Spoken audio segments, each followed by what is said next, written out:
அனைவருக்கும் அன்பு வணக்கங்கள் சொந்தங்களே. இந்த வீடியோவில் நாம் ஆகஸ்ட் 31ஆம் தேதி மகா சனி பிரதோஷம் வர இருக்குங்க. இத செஞ்சீங்கன்னா பண பிரச்சனை அனைத்தும் தீரும். வாங்க வீடியோக்குள்ள போய் தெரிஞ்சுக்கலாம். விரதங்கள்ல ரொம்பவே புண்ணிய பலன் தரும் விரதமாக கருதப்படுவது பிரதோஷ விரதம். சிவபெருமானை தேவர்கள் வழிபட்டு வேண்டிய வரங்களை பெற்ற காலமாக பிரதோஷ காலம் குறிப்பிடப்படுது. இந்த சமயத்துல நந்தியின் கொம்புகளுக்கிடையே சிவபெருமான் காட்சி தருவதாக ஐதீகம். அதனால பிரதோஷத்து அன்னைக்கு நந்தியையும் சிவனையும் வழிபடுவது மிகவும் சிறப்பானது. தொடர்ந்து எவர் ஒருவர் பிரதோஷ விரதம் இருந்து சிவனை வழிபடுகிறார்களோ அவர்களை எந்த துன்பமும் நெருங்காது. இறுதியில் அவர்களுக்கு முக்தி கிடைக்கும். சிவ கணங்களில் ஒருவராகும் பாக்கியமும் கிடைக்கும் என சொல்லப்படுகிறது. ஒவ்வொரு மாதமும் வரக்கூடிய பிரதோஷ காலத்தில் சிவனுக்கு ஒரே ஒரு வில்வ இலை சாட்சி வழிபட்டீங்கன்னா பாவங்கள் அனைத்தும் நீங்கிவிடும் அப்படின்றது ஐதீகங்க. சரி, பிரதோஷ வழிபாட பத்தி பார்க்கலாம். சிவ வழிபாட்டுக்கும் சிவனுடைய அருளை பெறுவதற்கும் உரிய மிகச் சிறப்பான நாள் பிரதோஷம் தான். சிவபெருமானுக்குரிய முக்கியமான 8 விரதங்கள்ல பிரதோஷ விரதமும் ஒண்ணு. நம்முடைய தோஷங்கள் பாவங்கள் எல்லாத்தையுமே போக்கி சந்தோஷத்தை தரக்கூடிய விரதம் தான் பிரதோஷ விரதம்.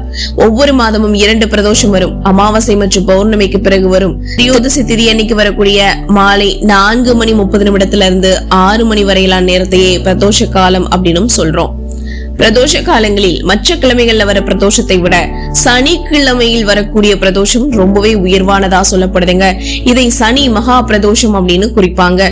ஒரு சனி மகா பிரதோஷத்தன்னைக்கு விரதம் இருந்து பிரதோஷ வழிபாட்டுல கலந்துகிட்டீங்கன்னா 5 ஆண்டுகள் பிரதோஷ வழிபாடு செய்த பலன் கிடைக்கும்னு சொல்லப்படுது. பிரதோஷத்தன்னைக்கு மாலையில சிவனுக்கும் நந்தி தேவருக்கும் சிறப்பு அபிஷேக ஆராதனைகள்லாம் நடைபெறும். இந்த சமயத்துல 33 தேவர்களும் சிவாலயத்திற்கு வந்து சிவனை வழிபடுவதாக ஐதீகம். அதனால பிரதோஷத்தன்னைக்கு சிவாலயம் போய் வழிபட்டீங்கன்னா சிவனுடைய அருளோட தேவர்களின் அருள் ஆசிகளும் நமக்கு கிடைக்கும். சரி, இந்த பிரதோஷ வழிபாட்டு முறை எப்படி பண்றது? பிரதோஷத்தன்னைக்கு மாலை வேளையில சிவன் கோவில்ல நடக்கிற அபிஷேகத்திற்கு நம்மால முடிஞ்ச பால், தயிர், அரிசி மாவு, சந்தனம், பழங்கள், பூஜைக்கு தேவையான வில்வம், பூ, அருகம்புல் இது எல்லாத்தையுமே நீங்க வாங்கி கொடுக்கலாம். இது எல்லாத்தையும் வாங்கி கொடுக்க முடியலனாலும் ஏதாவது ஒரு பொருளையாவது நீங்க வாங்கி கொடுக்கலாம். அன்றைய தினம் சிவனுக்குரிய ஓம் நம சிவாய அப்படின்ற பஞ்சாட்சர மந்திரத்தை எத்தனை முறை உங்களால சொல்ல முடியுமோ அத்தனை முறை சொல்வது சிறப்பானதுங்க. நந்திக்கும் சிவனுக்கும் நடைபெற அபிஷேகங்களையும் பூஜைகளையும் கண்டு தரிசித்ததுக்கு அப்புறம் சந்திரனை தரிசித்த பிறகு பிரதோஷ விரதத்தை நிறைவு செய்வது சிறப்பானது. இந்த மாதம் 2 சனி பிரதோஷங்கள் வருது. பொதுவா ஒரு மாதத்திற்கு ஒரு சனி பிரதோஷம் வர்றதே மிகப்பெரிய விஷயமா கருதுவாங்க. இந்த வருடம் பாத்தீங்கன்னா ஆவணி மற்றும் ஆகஸ்ட் மாதங்கள் சேர்ந்து வரக்கூடிய மாதத்துல 2 சனி பிரதோஷங்கள் அடுத்தடுத்து வருது. இது மிக அபூர்வமான விஷயம். இந்த வருடம் ஆகஸ்ட் மாதம் 17ஆம் தேதி ஆவணி மாதத்தின் துவக்க நாள்லயே ஏற்கனவே ஒரு சனி பிரதோஷம் வந்துட்டு போயிடுச்சு.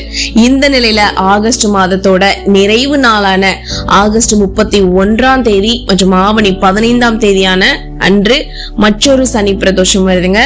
ஆகவே ஆகஸ்ட் 17ஆம் தேதி நீங்க அந்த மகா சனி பிரதோஷத்தை தவற விட்டுருந்தீங்கனாலும் பிரச்சனை கிடையாது.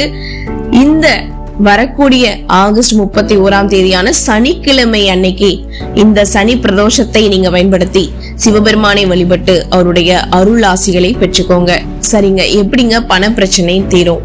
அதை தீர்க்கிறதுக்கான பரிகாரம் ஏதாவது இருக்கா? சனி பிரதோஷம் அன்னைக்கு கோயிலுக்கு போய் வழிபடுறதோட வீட்டுல எளிமையான வழிபாட்டை நீங்க பண்றது மூலமா வீட்டுல இருக்கிற பண பிரச்சனைகள் எல்லாமே தீர்ந்து பொருளாதாரத்துல மிகப்பெரிய மாற்றம் கண்டிப்பாக ஏற்படும்.